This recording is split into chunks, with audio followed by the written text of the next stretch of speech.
My name is Jill Coyle, and from years of experience as a divorce attorney, I know for a fact that no one dies from divorce. The experts and I are here to show you how to not only survive, but thrive during the most difficult times.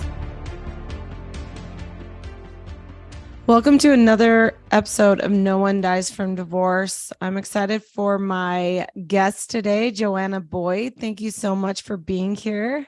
Of course. Thank you for having me.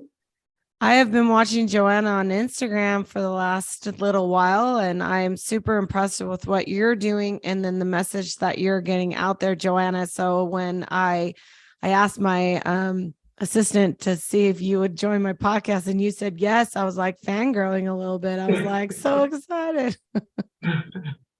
Flattering.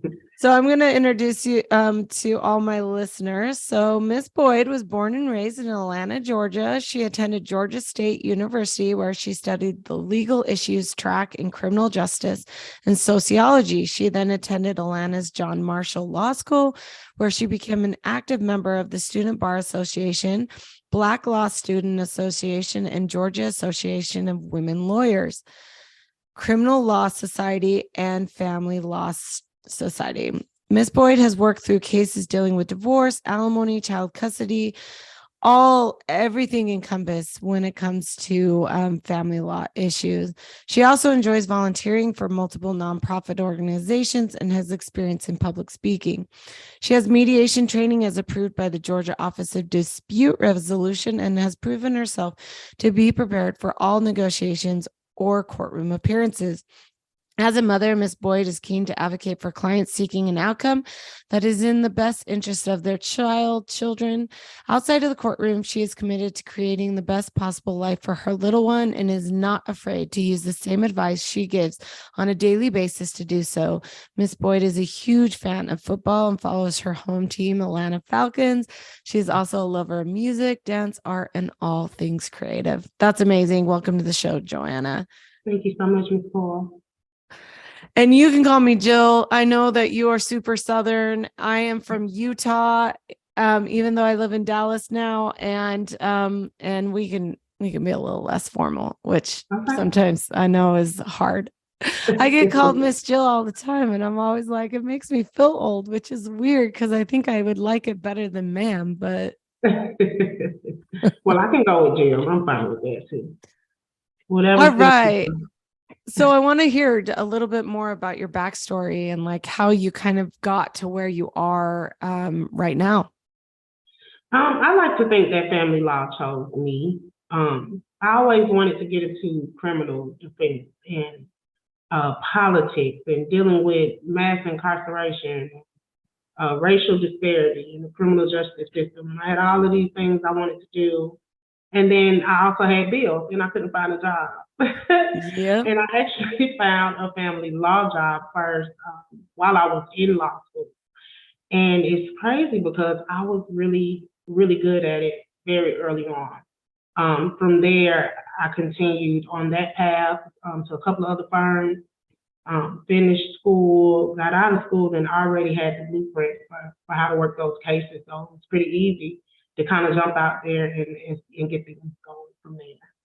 That's amazing. I kind of have the similar story. Like when I came out of law school, I wanted to be a prosecutor, and it was in 2007 when the economy was just tanking. So all government jobs have frozen.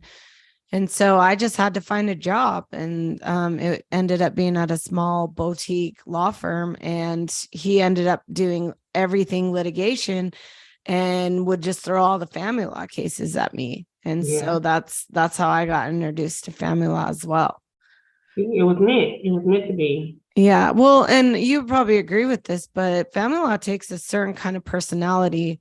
Oh, yeah. And I've decided that there's two kinds of attorneys that do family law. There's the ones like us that were called to it, have the personality and the ability to really advocate and do good work for these people, where I would say is probably one of the hardest areas of law to practice in. But then there's the second time a family law attorney that does it just for the money. Right. Which is funny because there's not a lot of money in it. It's like it's not. If you wanted money, I don't know that you would jump up and down for family law. Ton of work. Yeah. And now tell me about where you're working right now. You own your own firm. I do. Yeah. Yes, and so tell me about your experience coming to that journey. Well, you just got to put your best foot forward. Everybody's not going to tell you. Law school doesn't teach you how to practice. That's one thing. That's one misconception. People tend to think, you learn it all there. You don't. It comes from experience. And of course, whatever jobs you have don't really teach you how to run a business, right? So that's something that you have to kind of pick up along the way. But what I do love about having my own firm is I get to kind of set standards of what we stand for, what's acceptable, what is not, and kind of, make sure that the voice that others are hearing properly reflects what we represent. So that's been the best part of it, as opposed to pushing someone else's brand. Yeah, absolutely. When did you start your firm? That would be September 2020, September 1st, 2020. Which was right after COVID? Yeah. During COVID, the middle of COVID. I know that's crazy, right? I definitely did. Something said go, and I went. And here we are. I know. I know. Do really well too. Sometimes, you get that voice and you just know that's what you're supposed to do. And that's usually the voice that I follow. So yeah, when I had worked for, so I did my career is a little bit backwards than most people. So I went to Texas Southern University in Houston, which I was going to say, like, Michael T. Sterling was a classmate of mine. So he's kind of prolific in the Atlanta area for what he's doing and who he's married to. That's my claim to fame of Atlanta. But I went through where I worked at that small litigation firm, and then I moved to Utah, took the bar there, worked at another small father's rights firm. Then I worked for Cordell and Cordell, which I'm sure you know who they are because they are everywhere. And that was a horrible experience. And then I worked my way to one of the largest law firms in the state of Utah. So on partner track, thinking this is going to be kind of where I'm going to end, realizing that big law firms for family law makes no absolute sense because, we live and die by the billable. That we can only bill a certain amount, whereas corporate lawyers can bill astronomical amount of money for some reason. And so I was making all this money for a big, huge law firm that wasn't even turning around and giving me a marketing budget. So I did what you did. And in 2014, I left the comfort of a law firm and I started my own firm. And now I've grown it. I mean, in Utah, we're one of the largest family law firms in the state. Wow. I have to say one of the largest because I haven't literally gone through every firm and counted, but I am almost positive we are the largest, but just to be safe. Nice. We have 12 attorneys now that work for us. And one of the things I really recognized when I started my own law firm is that exactly what you said, I got to set the standard. I knew I was a good attorney and I was like, if I could teach this or I could replicate it in some way, then we're going to be able to help a lot more people than just what I can help by myself. And that's what we've been doing. So, so what kind of drew you to the father's rights side of that? I've always kind of been an advocate for the underdog, like to call it, people who don't have as much as an advantage. I lost my dad when I was very young, 15. I was 15. And I noticed how big of a role that played. I have family members who didn't have a dad involved in comparison to some who did. And I have family members who just don't have a relationship with their child for one reason or the other, who are also fathers. And it's a bigger deal than people make of it. And so out of everything that you can pick in family law, I wanted to pick something that was near and dear to me. And that turns out to be it. That's amazing. Yeah. It's funny. Let's talk now the difference of Utah and Atlanta or Georgia law, because I don't know anything about Georgia. So I kind of want to talk about it because in Utah and Texas, where I'm from, but mostly let's just start in Utah. There's no presumption of parent time. Hmm. So when I started practicing in 2010 in Utah, they look at the primary caretaker, which is very, very similar to a lot of other states. And so they look at, who's been feeding the kid, who's picking them up and dropping them off at school, who's taking them to the doctor, who's doing parent teacher conference, who does homework. And it was a very gender, what I would say, biased role. Mm-hmm. And it completely discounted if you were like a financial provider of the family. Exactly. And back in 2010, it was very, very common for fathers to get every other weekend, just minimum time, which was in Utah. And so I kind of wanted to start there, but we've definitely seen a shift in the last 12 years of me practicing, 13 years, that's not such the case anymore. We still don't have a presumption of parent time. They still look at who the primary caretaker is for purposes of like who's going to have the extra overnight or where the kids are going to go to school with. Mm-hmm. But because of that, I still feel like it is a fight for a dad to get equal time if that's what they so choose. So I kind of wanted to hear what's Alana's or Georgia's process in figuring that out as well. So there's no presumption here either. Not on paper anyway, right? I think the bigger problem we have here in Georgia is that when you have a child outside of wedlock, the father has absolutely no right to the child. That's the same in Utah. Okay, Same. so you have to go through the entire legitimation process before you are allowed to have any custody rights or enjoy any of that decision making or time at all. And it's almost weaponized more than it's helpful. And reason being, I'll give you an example. I have cases where I've had, oh God, we could do this all day. I've had cases where, a petition was filed when the baby was born, same week. And this father still didn't get a chance to see or be with this child until the child was about 1. Hmm. The court is backed up. You can't get to court. They don't want to agree. There's nothing we can do, and it's a bit of an uphill battle. And it puts these dads in a situation where even if they're wanting to be involved or wanting to be, a part of all of this, they can't. Yeah. Mm-hmm. Yeah, that's the same thing in Utah. Our paternity statutes are just like that as well. Like you can sign even the declaration of paternity when the child's born, and you can be on the birth certificate, but it gives you no legal right to that child. Yeah. It gives the mom legal right to get child support and medical support from you, but it gives you no legal right. And a lot of people don't know that.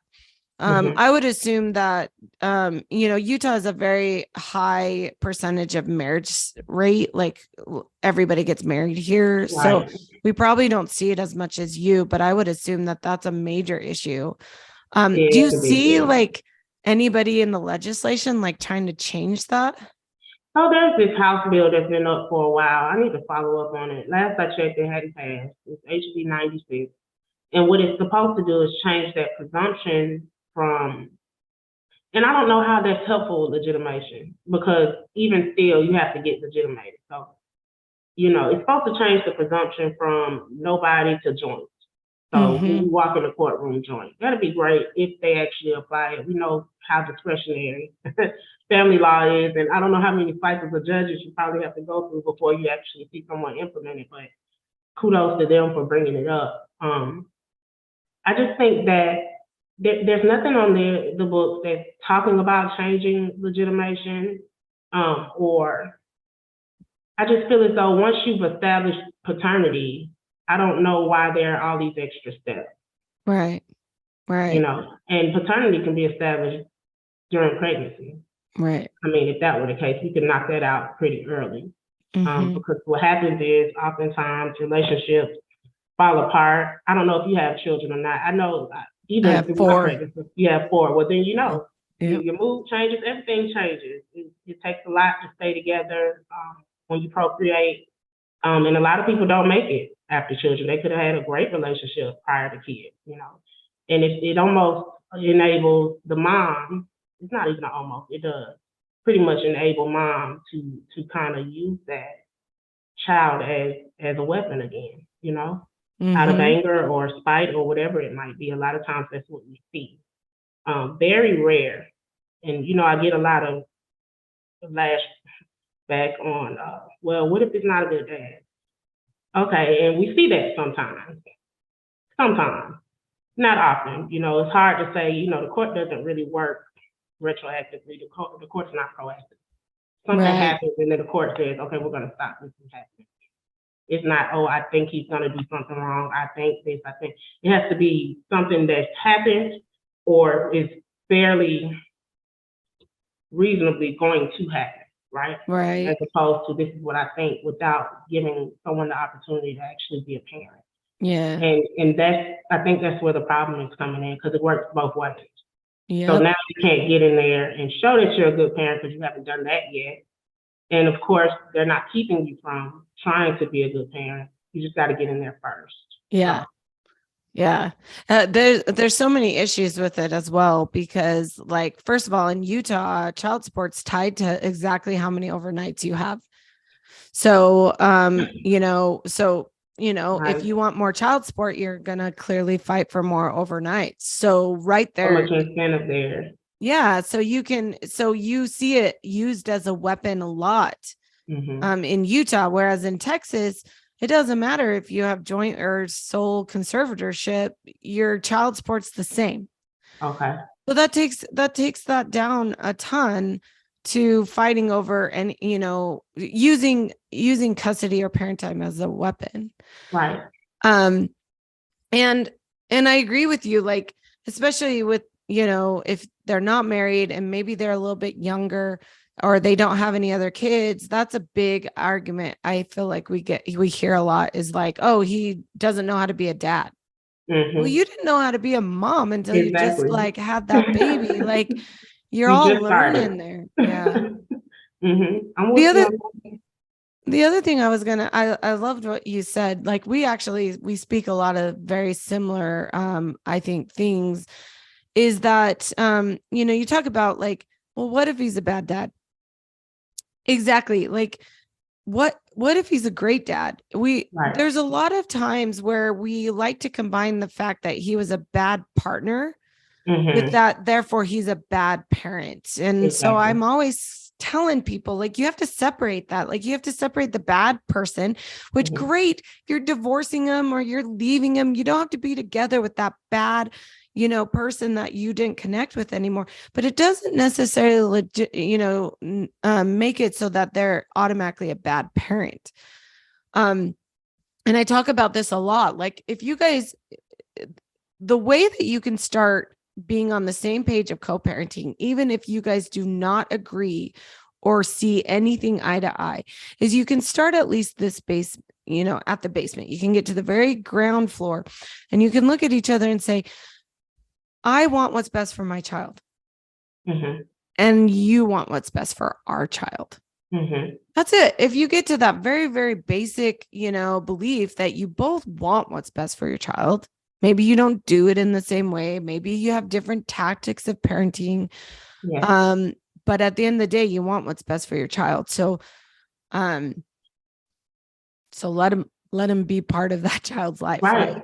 And And you know, it's always a red flag anyway for me, because I have a kid, and I don't know a lot of parents who are just like, no, nobody can help me physically care for this child. I have a 3-year-old. Come on and take them with. Come on and get them and take them with you. I'll see you guys. You know, whenever you get back, take them in yeah, time to see. You know, it's very difficult, and I do think that child support is a bit of an incentive on both ends.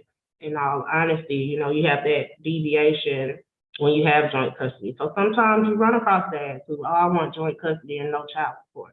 Well, let me ask you this. Do you still want joint custody if the court says they're not going to grant the deviation? Well, I want the deviation. Well, then you're not thinking about custody. And Right. then you have situations where it's just not fair. If I keep this child half of the time, then we should be able to work this out, especially if the income is relatively similar. Uh, Right. but I think that money is not it's not necessarily raising a child. You can't pay for what the dad can contribute to actually child rearing, right? Um, Right. Getting up early in the morning, making sure the baby is ready for school, taking them to school, bath routine, all of those things take a lot of time and effort. Planning meals, fixing meals, so on and so forth. There's no amount of money that's going to give you that back, the Yeah. experience or just having to do the work itself. So I think it still plays a major role outside of the monetary aspect. Well, and I always ask my dads when they come to me and they're like, I want 50-50. I look at them, I say, okay, let's talk about it. Have you been a Mm-hmm. 50-50 dad in the marriage? Mm-hmm. And when they're telling me, well, like, no, my wife took care of all of that. I'm like, do you think a court's then going to look at you and say, oh, yeah, we should just give you 50-50? Like, that's what we have to look at. Like, the court's still going to do what's in the best interest of the child. And Mm-hmm. 50-50 is not guaranteed. For the last 2 years, we have tried to pass a bill where 50-50 is the presumption. And then, then you're fighting to why that shouldn't be. And I don't know why, but the family law section fights so hard against it. They think that it is going to increase conflict, which I absolutely disagree. I think it will decrease conflict. And it will make those people come to court to show why 50-50 doesn't work, rather than for these people that know 50-50 should be the standard, have to fight for that. I don't. Exactly. I agree. But like, it's just, but if you come to me and you're like, no, I want 50-50, and you haven't been a 50-50 dad, then, we're going to have that hard talk about, well, maybe 50-50 doesn't make sense for you. Mm-hmm. Yeah, as you said to your 3-year-old being hard. I mean, I make the joke all the time that sometimes I daydream of having joint custody with my husband so that I can, every other week sounds That'll be great, amazing, right? That would be great. and of course I love my husband. I don't want to divorce him, but man, that would be great. That would be Um, wonderful. and so anyways, I just try to talk to people a lot about that, and doing father's rights for so long before I started my own firm. And now we represent really high net worth, high conflict cases. So Mm-hmm. so my firm does really tough custody cases. When there is abuse, or when there is something there that we really have to work through, or when there is just high conflict. And we have to work through that. But And you know what? Sometimes two really great parents become like the most difficult case. Because how do you figure this out?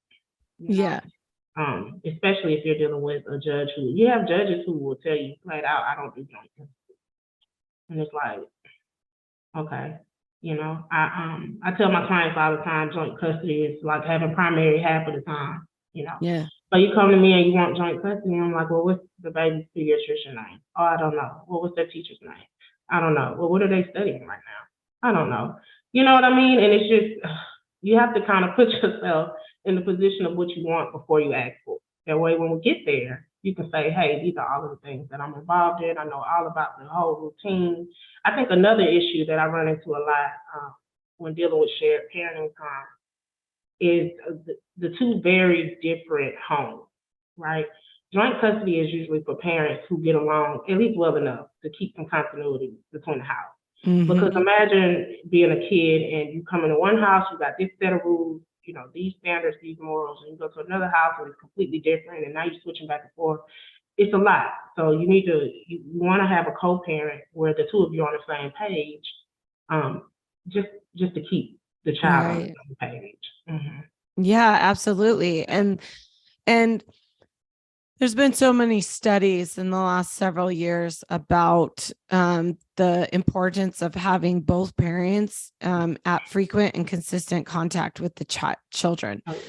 And, just a little backstory, and you probably know this, but, back in the 90s, in the 60s and 70s, it was just automatic. Like Oh dad's yeah, got mom. minimum Yeah, time, mom got custody, for sure. because it was just understood that because moms had been the caretakers and been the stay-at-home moms, Hmm. that made sense. Well, in the 90s, they're studying the 80s and 90s, they're studying these kids of divorce who are, dropping out of high school, drug issues, teen pregnancy, and they're just seeing this trend. And at first it was like, you get divorced, your kids are just screwed, basically. Right. But what they were able to find is that the kids that were actually having a consistent, frequent contact with both parents were the ones that were doing so well. And there's been a couple Mhm. things that have been studied and been found from this. So, like, the first thing is that there's an order of the best success for your children. And the first is obviously if you stay married and you have a good working relationship. Mhm. The second one is if you are divorced, but really good co parents and keep that continuity, like you were talking about. And then the third is if you stay married, but are in a toxic relationship. Yeah, And, it's and even worse. so, and, a lot of people were surprised to hear that, but kids Mhm. in a divorced family with two very healthy, well behaved parents will do much better than staying married in a miserable situation. Absolutely. And because of these studies that, like the leaders like Dr. Warshaw and all these people have been doing, is it showed that minimum time, at least that's what Utah is now adopting, is minimum time. And when I say minimum time, that sounds like Friday night to Sunday night, every other Mhm. weekend, and then maybe like a midweek dinner or whatever, Mhm. um, was not enough time.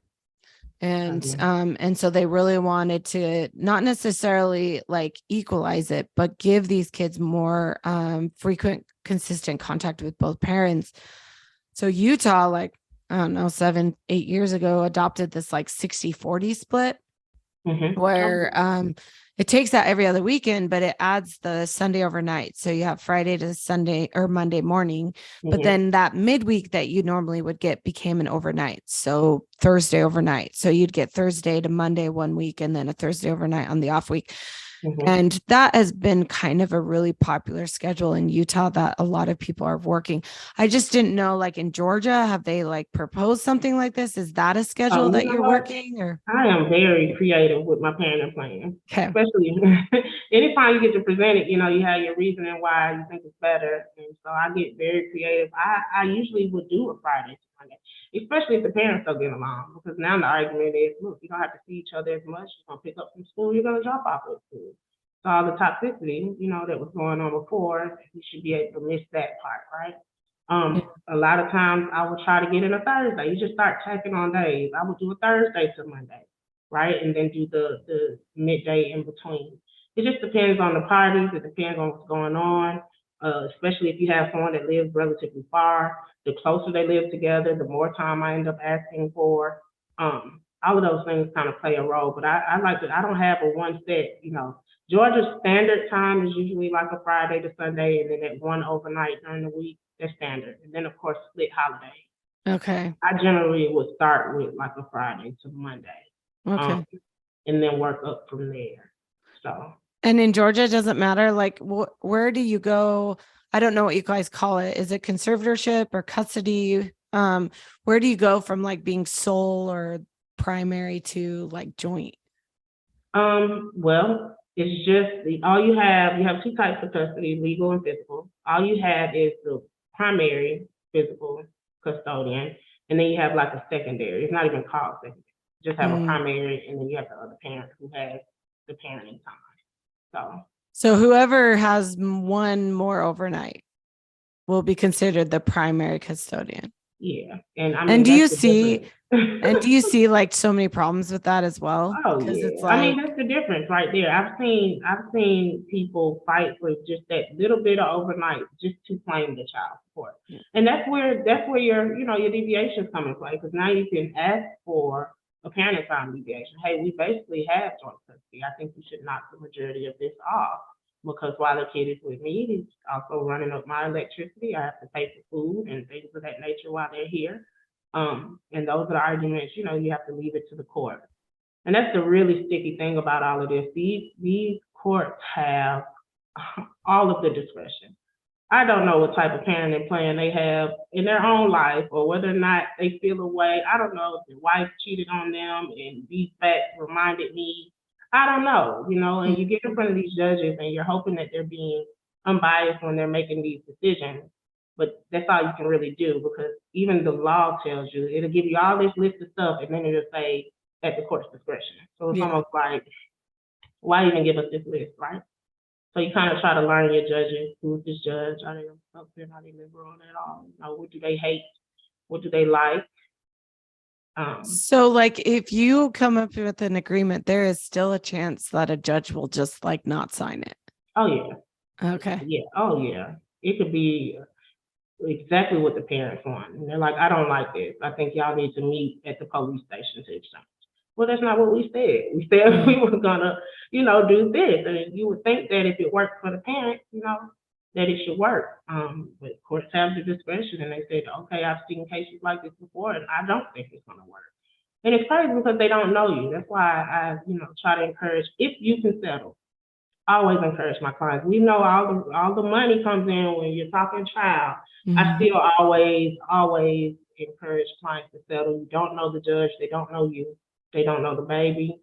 You never met this person a day in your life, and they're gonna tell you how to raise your kid. Yeah. So if the two of them can work it out, it's always better. Always. Yeah. That's crazy. In Utah, I mean, if you come to an agreement, the court will sign it. The only thing they won't let you agree to is waiving child support. Oh, yeah. Everybody's like, oh, let's just waive child support. I'm like, you don't want to put waive child support in your decree or it will get denied. So, we can do deviations like you had talked about a little bit. But what do you feel like is the biggest challenges with your clients right now? It's that uphill battle. Initially, my divorce client a lot easier because you come in the door with your custody rights, right? So it's not as hard. But your legitimation client, usually people wait, and I say people, fathers are the only one that can be legitimated. So let's call it what it is. Dad wait until something goes wrong, right? And they call you and like, she's not letting me see this baby. How old is the baby? 5. Yeah.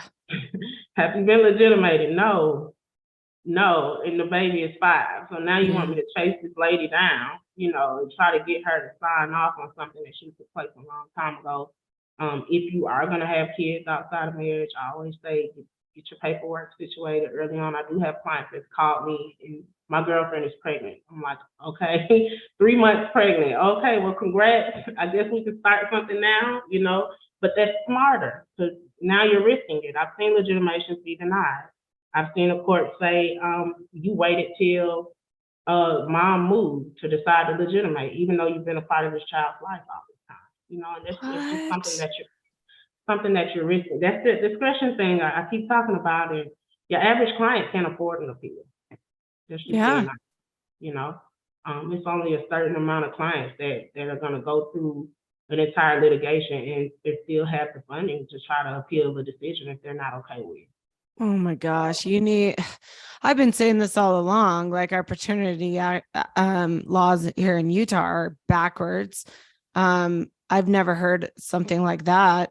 But we have no cohabitation laws in Utah either. So if you've lived together and even had kids, but you didn't want to be married, if we can't prove common law and you guys have a house together, like there's not even a way for us to like help you other than file a real estate like tenants in common action in Utah. It's very weird. It needs to be I think a lot of these laws need to be updated because they're still very outdated. Yeah. And you know why they're not updated? Because family law attorneys don't want to waste their time to go write these laws or bills. And the family law section, I mean, they should be the one that should be supporting and hiring lobbyists, but they don't have a lot of money either. Like, and the bar has bigger fish to fry when it comes to the legislation or the code that they need to change. But like we're the only law that really specifically like hurts people. Oh yeah, it's your family. It's so emotionally charged.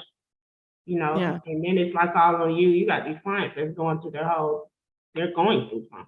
So it's Yeah. all on you to say, okay, well, what does the law say? Let me kind of stick to the book here and see what I can do for you, which is still all over the place. Well, will Georgia grant any kind of emergency order or Oh relief yeah. for parent time in a legitimacy case? Oh yeah. If something happens or a child is in danger some sort of way, absolutely. What do you I've have to gotten show plenty of though? emergencies. Is That is an not emergency. being able to see the child not considered an emergency? No, unless the child is in danger. If I don't know where my child is and they're like, at the risk of being hurt, then maybe, yeah. But just So I can't like see my child, no. can't every one of your cases just we think she's on Allege, drugs and we don't know where she lives? yeah, anything could happen. I mean, we can allege it, and then you're gonna get in there, and they're gonna show and prove whatever you have, and then they're gonna say this is not an emergency. We'll put it on Yeah. a calendar. Yeah. It's like That's when we're it. here, can you go ahead and issue a issue a ruling? No, we'll put it on the next calendar. We'll let you know. So, Right.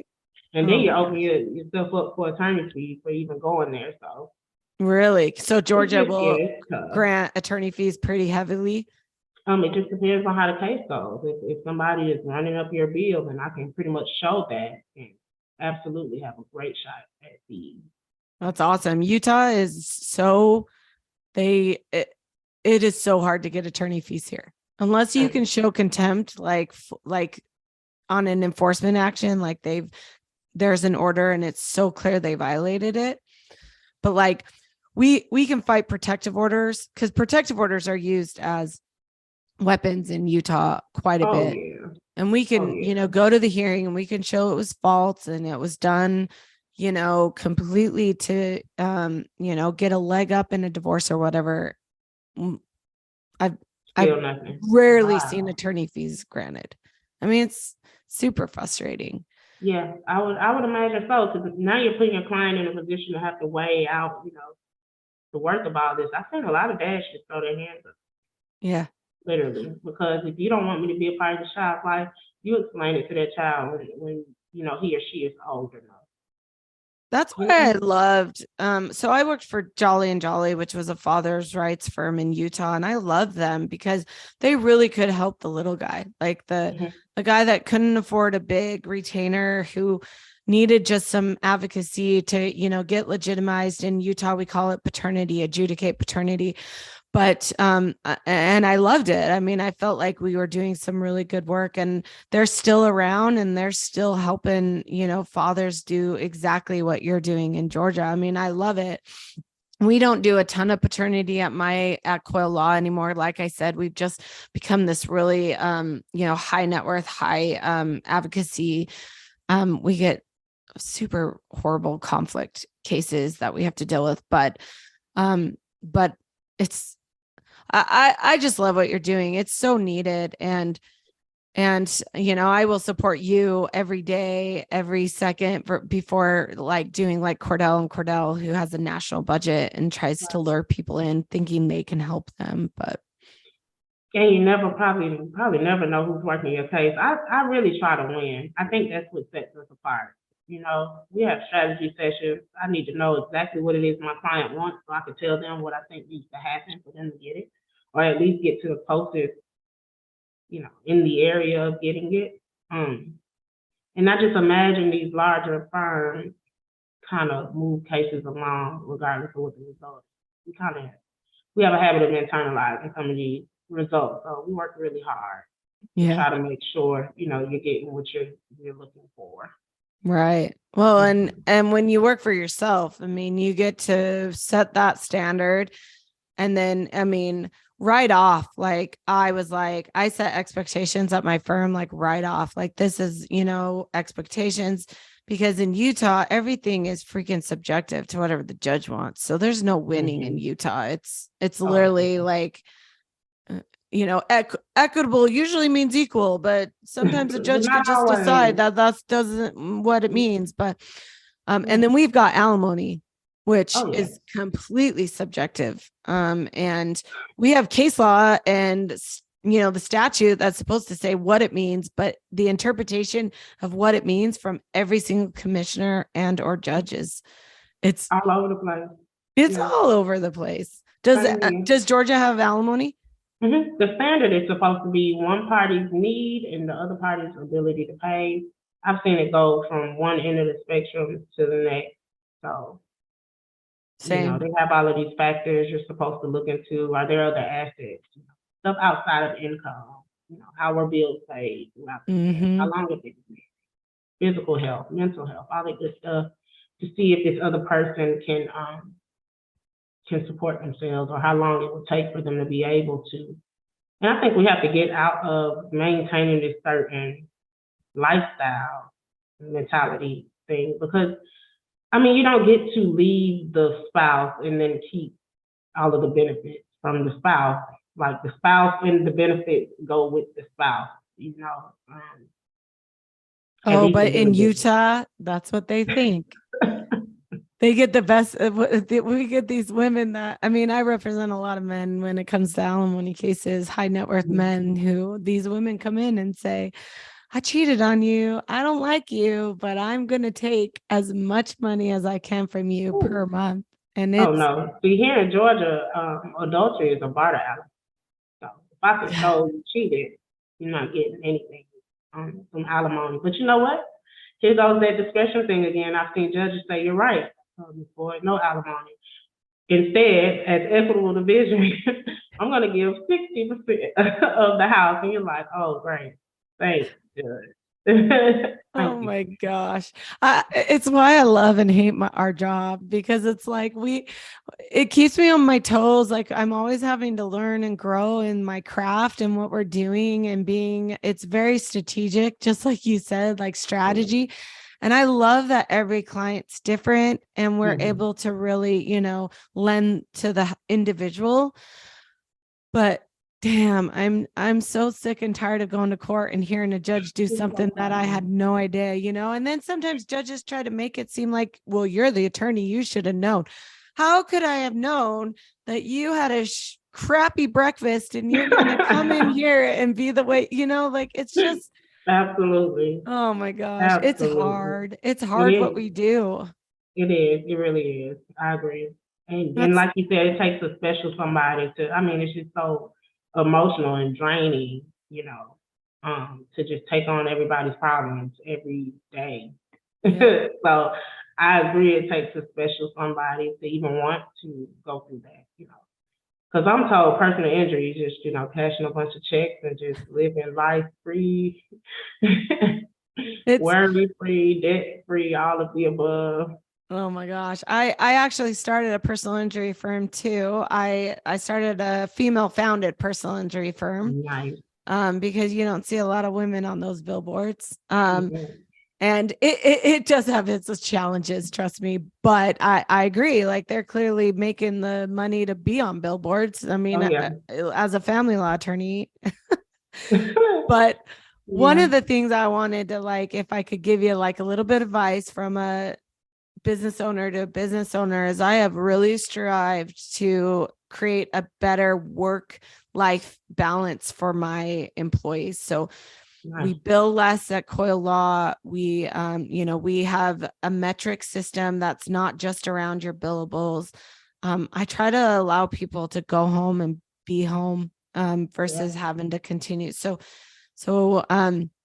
because of that, I've created a firm where you can actually get maternity leave and paternity leave, which, you don't get in family law firms a lot. So, at least I had 4 babies in family law firms and I never got that. So, we really try to strive to, because our job is so taxing, that we want to be able to give an environment. And because of that, I don't have attorneys leave. We have a really great culture here and we just want to advocate for people. It's not perfect because the court system's not perfect, but we're doing our best. I love that. I just love it. Yeah, we work Monday through Thursday from 8 to 5. The office is closed Friday at 12 p.m. Go home, turn everything off. I don't want to hear a peep from Friday to Sunday. If there's an emergency, myself or one of the other attorneys will handle it. Nobody else. just to try to, because I know how taxing it is. I was a paralegal first, so I know exactly how, stressful it gets. So go home. We have company trips, take a trip every year together. I think we're doing Miami this year. It depends on how much working out I can do between now and then. We go out at least twice a month just for lunch. I have a company lunch twice a month. Kind of do the team building thing and things of that nature. Try to have not much of a high turnover. You know how hard it is to find good team members. That's always the struggle and scale, and anybody can dump thousands of dollars into marketing. But if you don't have anybody to work those cases, then it doesn't matter. So Exactly. really big Well, on team building. and a lot of people always ask me when they're like, how do you teach to be Jill Coyle? And I think that's been one of the biggest challenges of growing my firm is like, I can't teach how to be me, but what I can teach is the qualities that I have that have led me to be a good attorney. And so we really strive on developing those, I think, needed qualities, empathy, understanding, patience, obviously. But then also, I mean, we got to be smart.